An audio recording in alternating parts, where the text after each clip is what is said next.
want to get to a place where I can sit and be comfortable spewing. Oprah sheds tears for Wendy Williams. They meant to say Gail. But I thought that this was a joke myself. I'm like, nobody needs to shed tears for me. I got this on lock. Okay. It's like how when R. Kelly got interviewed. Everyone's gonna want to talk to Bill Cosby just to get his side of the story. I believe Oprah's the only one who would stoop to that level. Yeah. You never know, man. It's thirsty out here in these streets, and also too, he would. I'm so glad the internet is waking up about this long forehead velociraptor looking ass bitch. I am so tired of Oprah. I really am. All these people in the world got a problem with you, and you think you ain't the problem. Even Taraji. Oprah Winfrey can't seem to catch a break right now. And if we're being honest, a lot of this she brought on herself. The latest wave of scrutiny came after Taraji P. Henson publicly implicated her in what allegedly happened to Wendy Williams and her daytime television career. According to what's been circulating, Oprah was quietly pushing for Sherri Shepherd to take over that time slot long before Wendy's health even became a factor, reportedly as payback for Wendy consistently putting her name in her mouth over the years. Now, keep in mind, Taraji has had her own very public falling out with Oprah not too long ago. So when it comes to understanding how Oprah allegedly operates behind closed doors, Taraji isn't exactly speaking from a distance. Here's what a lot of people tend to forget, though. At the height of her platform, Wendy Williams was virtually the only person in media going after Oprah without any hesitation whatsoever. While the rest of the industry tiptoed around Oprah's name, Wendy said exactly what she wanted. She amplified rumors about Oprah's alleged romantic relationship with Gayle King. She called out the contradiction of Oprah promoting weight loss products while publicly struggling with her own weight using those same products.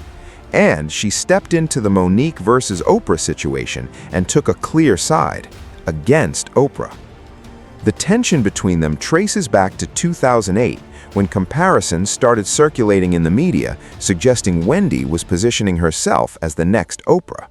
At the time, Wendy had just made the transition from radio to daytime television, and the press did what the press tends to do, spotted two black women succeeding in the same space, and decided a rivalry made for a better story.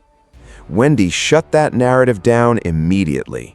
She made it clear she had absolutely no interest in being the next Oprah, and went a step further, saying her show was going to deliver everything the Oprah Winfrey Show never did. At my show, Oprah was a fabulous woman when she was on network TV, and Oprah did a lot of Oprah's show was just a different vibe than mine. I don't intend on turning my show into the Oprah show. I intend on doing my hot topics. I want to giggle and wiggle, and I still want to be a fabulous oasis for people to come once a day for an hour and have a good time, and then we all go home. Yeah. I don't have a lot of kumbaya moments. I enjoyed them on Oprah, but I'm not, I have to do a show that's true to my personality, and my personality is responsible, reliable, and accountable. I will be 47 this month, so what I want you to do when you turn on the Wendy show is know that you can take an oasis from your own problems. Because when I do my show, it's taking an oasis from my own life. So no, I am not the void of Oprah. Oh, okay, well, speaking of your own life, you. The only thing the only reason why people say that is because we're both black, by the way. And things only escalated from there. Fast forward to 2011, when it was announced that Gayle King was departing Oprah's network to join CBS. Once again, Wendy had plenty to say, including the claim that she had received word that Oprah and Gayle's relationship had hit a rough patch, and that the two were secretly involved romantically. Things got considerably messier when Essence magazine published a report claiming Oprah had sent Wendy a letter warning her to back off.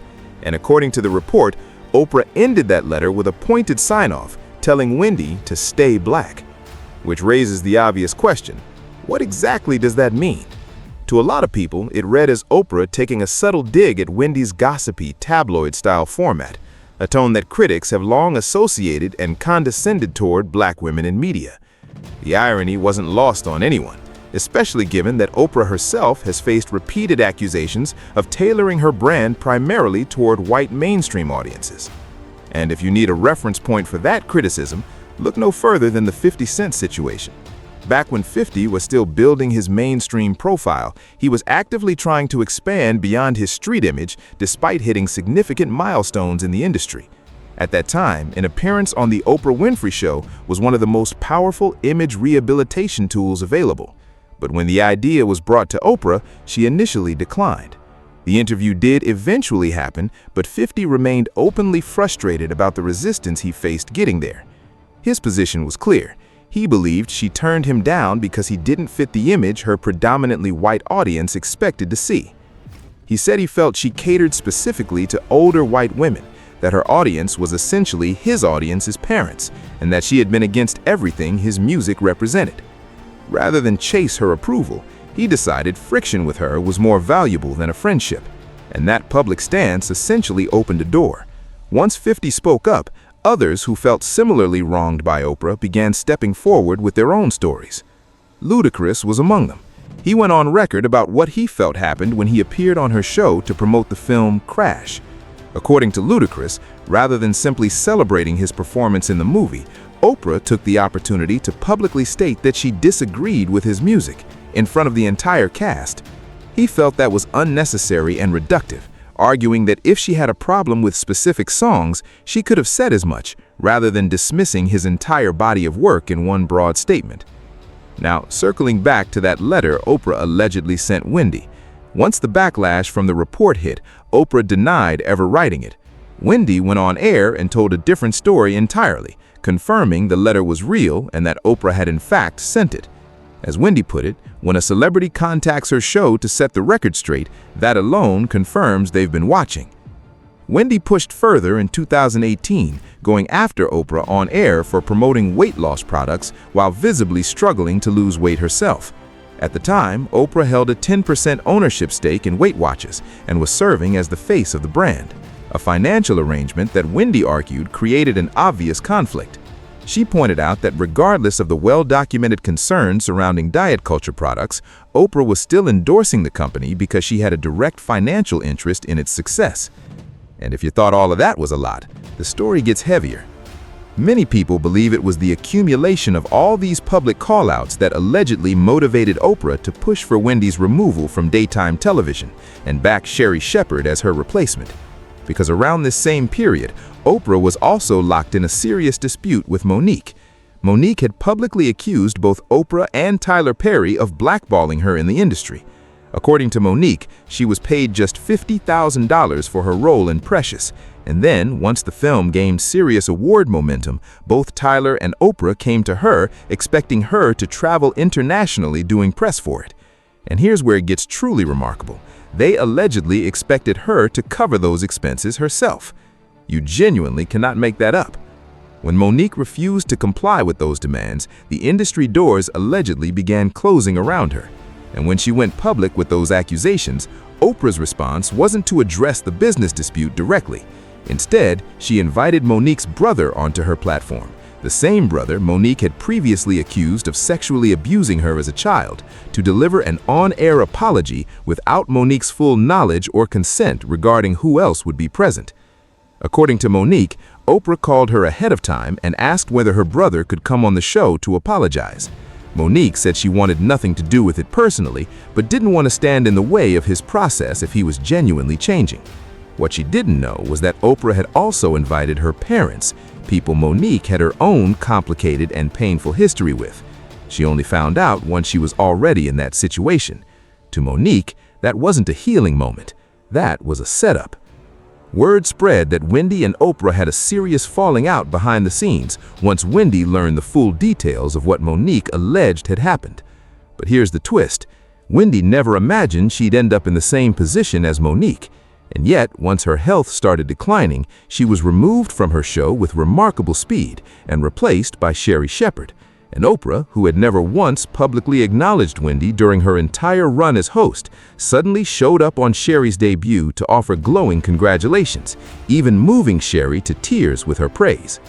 To a lot of observers, the optics told a clear story. Oprah's visible enthusiasm for Sherry's arrival, set against years of complete silence during Wendy's tenure, made the whole thing look less like a coincidence and more like a transition she'd been quietly invested in all along. What made it even more pointed was the reality of how Sherry got the seat. By most accounts, Debmar Mercury didn't select Sherry because they believed she was the strongest choice. Sherry had already been shopping herself around to multiple networks before landing there, and had faced rejection across the board. The production company needed a black woman to fill the slot a black woman had just vacated, and Sherry happened to be available at the right moment, which also explains why when the time came to let her go, that decision came just as easily. Wendy, for her part, made it clear she had no interest in watching Sherry's show. She said she already knew what Sherry would be doing, and it simply wasn't for her, while still maintaining that she fully intended to return to her own show. She never got that chance. Now we know, at least according to Taraji, why that exit happened as fast as it did. Taraji's own situation with Oprah came to a head in 2023, when she publicly called out Oprah for allegedly underpaying her for her role in The Color Purple. Shortly after, Taraji sat down for an interview with Gayle King, Oprah's closest friend, where she opened up about how depleted she felt and how seriously she had considered walking away from acting altogether. What made that interview particularly striking was Gayle's response to it. Rather than giving Taraji space to process a genuine moment of pain, Gayle minimized her feelings and seemed to treat her emotional exhaustion as something closer to dramatic overreaction. For many watching, it felt less like a supportive conversation and more like damage control on behalf of someone else. After that experience, Taraji reportedly came to understand the full picture of how Oprah operates. The public image built on empowerment and generosity, and the behind-the-scenes reality of what happens when someone becomes inconvenient. Two very different things. Much like the criticism leveled at Ellen DeGeneres, the allegation is that the warmth shown on camera doesn't always extend to what happens off it. And as long as protecting that image meant keeping her mainstream audience comfortable, the argument goes that Oprah was willing to make sacrifices, regardless of who got caught in the crossfire. People online have had plenty to say about it all. One widely shared comment pointed out that when Oprah passed what was described as a baton to Sherry, Sherry may not have fully understood what accepting it meant or what it cost the person who held it before her. So now, the question is yours. What do you make of Taraji's claims about Oprah's alleged role in Wendy's losing her show? And do you believe Oprah actively pulled strings to put Sherry Shepherd in that seat? Drop your thoughts in the comments below. And if you want to keep going, click here for another video that gets just as messy.